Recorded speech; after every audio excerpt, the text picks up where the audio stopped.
Hi and welcome to today's video. Today I'd like to focus on 3 essential tips for beginners that you need to know before you start with botanical watercolor painting. I want to introduce you to 3 core methods in botanical watercolor that are absolutely fundamental. The first one is especially useful when you want to start adding color to your painting, begin darkening areas, or start shading. There are 2 ways to do this. The first is to apply the paint directly to the paper, as I'm doing here in the video. Then you start blending it out. This is the simplest way and the most basic method.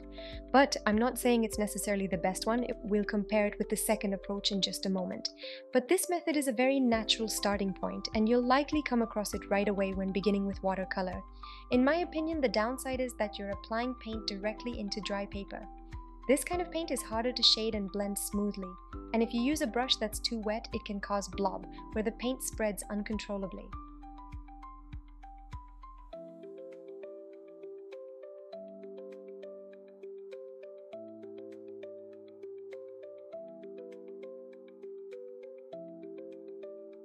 The second method I'm showing now is the wet-on-wet technique.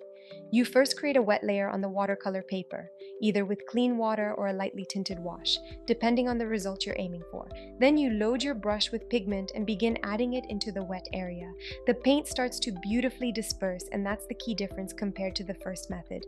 In this case, the color dissolves gradually and blends softly into the surrounding area, which is incredibly helpful for achieving natural-looking shading. What's also important, especially if you're a beginner, is that when you add paint into a wet surface, you still have time to manipulate it, unlike on dry paper where the paint begins to soak in immediately and dries quickly. Many pigments, especially when applied richly, will sink into the paper fast and become hard to adjust, but when working wet into wet, the paint stays suspended in the water a bit longer before it's absorbed. So you have much more time to work with the pigment on the surface. We'll explore this further in the next step, where we'll try other techniques to help elevate your botanical watercolor.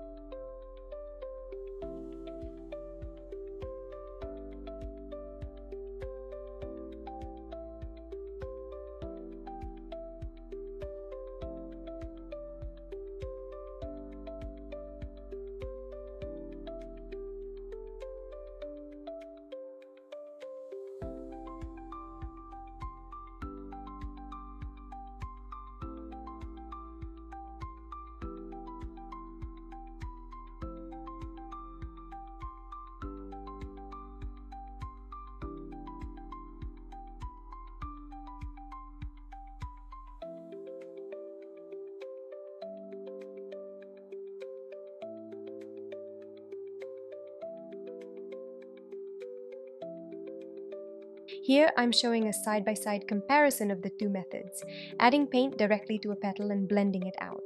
Often, with this method, you can end up overblending, essentially lifting the paint off the paper.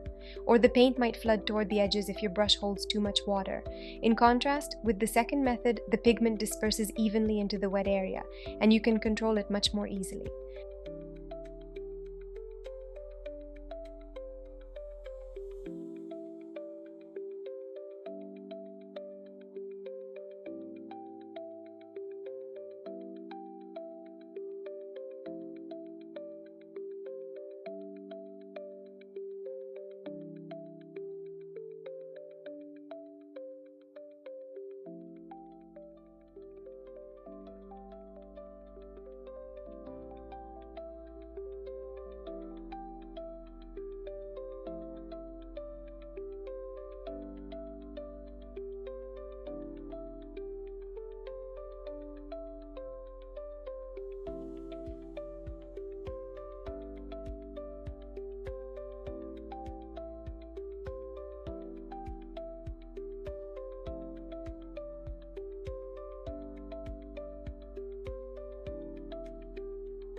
Now let's take a look at the third essential technique that you absolutely need in botanical watercolor, and that is called lifting. You could also call it removing paint from the paper.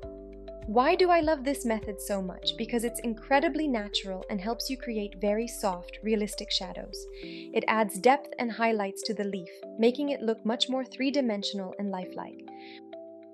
We'll start the same way again. I apply a wet layer. For demonstration purposes, I'm using a light pink so you can see it clearly. And I'll begin shading using the classic wet on wet technique we talked about earlier. I gradually build up the shading on the leaf.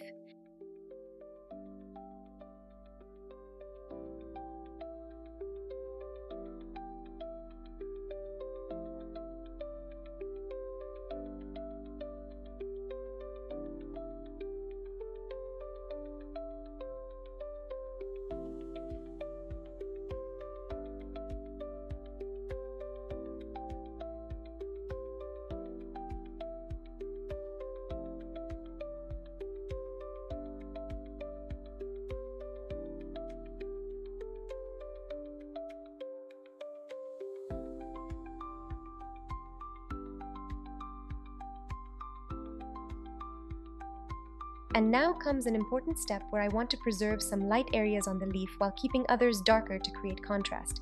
This is crucial to do during the early washes of watercolor because once the paint dries, you won't really be able to bring those white areas back. There are some techniques, but it'll never look quite as natural. As you can see, after applying the paint, I rinse my brush in water and gently blot it. But it's important not to dry it completely. You don't want a totally dry brush. Then, with a single sweeping motion, I begin lifting the pigment from the leaf, and you can immediately see lighter spots starting to appear.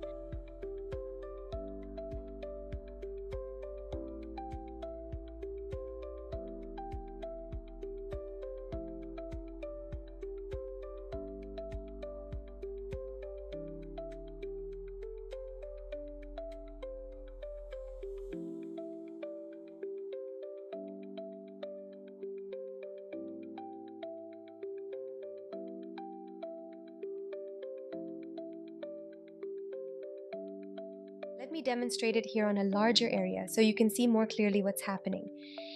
The basic idea is to lift pigment from the areas where you want to keep highlights on the leaf, allowing the darker parts to stand out more. You can even use this technique to create delicate vein patterns. Everything depends on the drying stage of the paper when you do the lifting. If you lift very early while the wash is still very wet, the effect will be extremely soft and natural. That's because the pigments tend to flow back into the area you just lifted, so the transitions remain smooth. The drier the paper gets, the sharper the lifting effect will be. The strokes you pull out become more defined, more crisp. The water and pigment won't flow back into the lifted area as easily.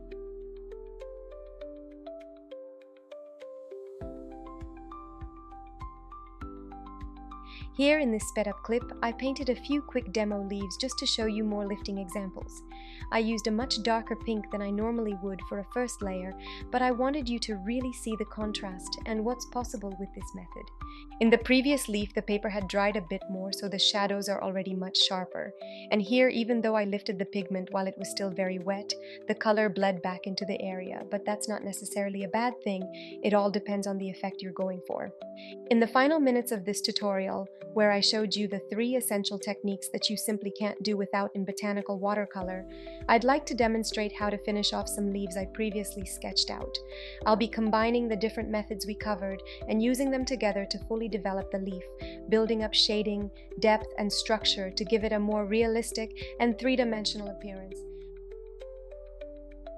From my experience, it's incredibly important to get a feel for the paper, paints, and brushes you're using.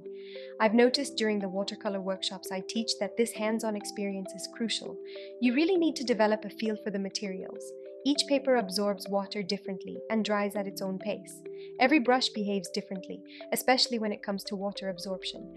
So when you're lifting water or pigment, each brush will react in its own way. And most importantly, you need to get used to how a wet layer behaves on your specific paper, especially learning when it's at just the right stage for lifting, depending on the effect you're aiming for. If the layer is already too dry, it's difficult to lift out a smooth, larger area of pigment. It's better suited for fine details like veins. On the other hand, if you do want to create fine vein patterns, then your wet layer should be nearly dry so the color doesn't bleed and blur. And perhaps the most important tip when it comes to lifting, be careful not to use a brush that's too wet. You'll see in the video that I always blot my brush on a cloth. I don't dry it completely. You don't want the brush bone dry and pulling up too much water and pigment, but it's important that there's no visible droplet of water on it. If you touch a wet wash with a brush that still has a drop of water clinging to it, you'll accidentally introduce more water into the wash. This dilutes the pigment, the paint spreads out too far, and it creates an uncontrolled bloom, which can be very frustrating. So that's a crucial step to watch for when doing lifting. Thank you so much for watching. I hope these 3 favorite techniques of mine were helpful and that the explanation gave you a better idea of how and when to use each method and what makes them different. Let me know in the comments if you give them a try, if you start practicing, and how you like the video. Thanks again, and I look forward to seeing you in the next one.